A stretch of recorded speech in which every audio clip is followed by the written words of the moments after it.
సృష్టిలో అత్యుత్తమమైన మానవ జన్మను పొందడమే మహాపుణ్యం. ఆ పుణ్యాన్ని పదింతలు పెంచుకునే మార్గమే ధర్మం. ధర్మాన్ని రక్షించు, అది నీకు రక్షణ ఇస్తుంది. ధర్మరక్షణ కోసం తలకిందులుగా తపస్సు చేయనక్కర్లేదు. మనిషిగా స్వచ్ఛంగా బతికితే చాలు.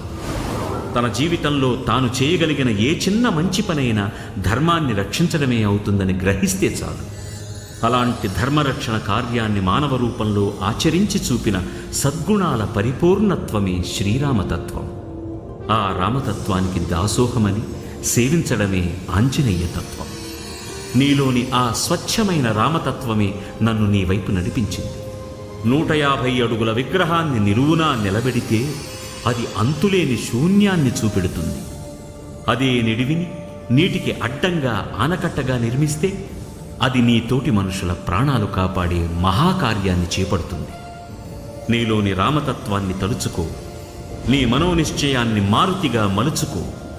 సీతమ్మ తల్లి వారధిని పూర్తి చేసి నీ జన్మ సార్థకం చేసుకో. వెళ్ళు. శ్రీరామానుగ్రహ ప్రాప్తిరస్తు.